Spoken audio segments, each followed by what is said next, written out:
نعمات میں تم اضافہ کرنا چاہتے ہو تو کون سا کلیہ قاعدہ اختیار کرو کہ نعمات میں اضافہ ہوگا؟ قال ان شکرتم لازیدنکم، اگر تم شکر بجا لاؤ گے نعمات کا تو نعمات میں اضافہ ہوگا، اور اگر تم کفر کرو گے ان نعمات کا تو پھر اللہ کا عذاب بڑا سخت ہے۔ توجہ رکھیے گا اس نقطے کی طرف۔ اب دیکھیں کہ ہمارے پاس کچھ نعمات ہیں، مثلا نعمت توحید، نعمت رسالت۔ اب میں نے عرض کیا اور قرآن بھی کہہ رہا ہے کہ جتنا جتنا تم نعمات کا شکر ادا کرتے جاؤ گے نعمات میں اضافہ ہوتا چلا جائے گا۔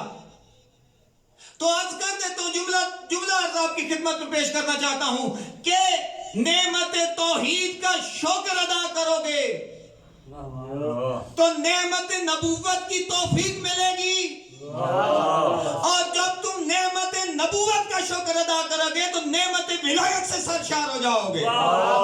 اس کا مطلب یہ ہے کہ جس بندے کے پاس ولایت علی ابن ابی طالب نہیں، نہ اس نے توحید کا شکر ادا کیا نہ کسی نبوت کا شکر ادا کیا۔ نسبت محمد والے محمد بلند صلوات۔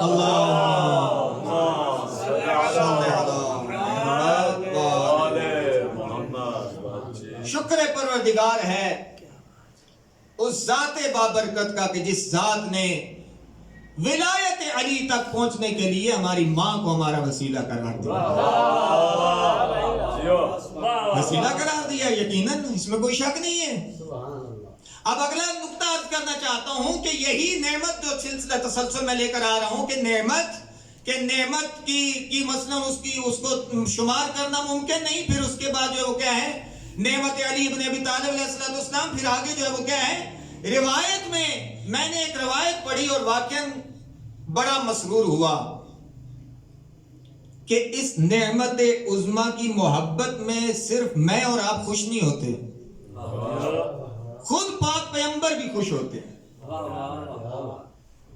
جناب عباس سے روایت ہے، پاک پیغمبر کے چچا روایت کرتے ہیں کہ کہتے ہیں کہ ایک دن میں پیغمبر کی خدمت میں مشرف تھا اور ساتھ میرا بیٹا عبداللہ بھی تھا۔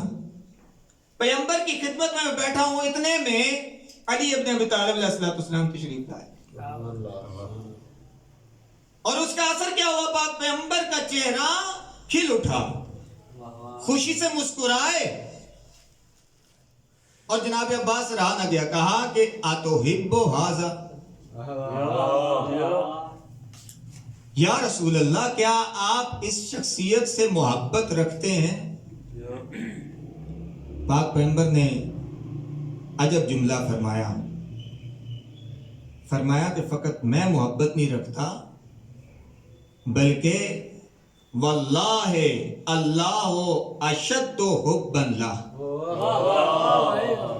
صرف میں محبت نہیں رکھتا، قسم با خدا اللہ بھی اس ہستی سے محبت رکھتا ہے، محبت رکھتا ہے۔ پھر آگے فرمایا جعل ذریۃ کل نبی فی صلبہ، توجہ، ہر نبی کی ذریت اس کی اپنی صلب سے اللہ نے رکھی ہے۔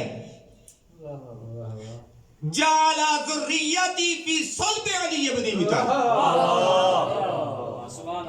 ہر نبی کی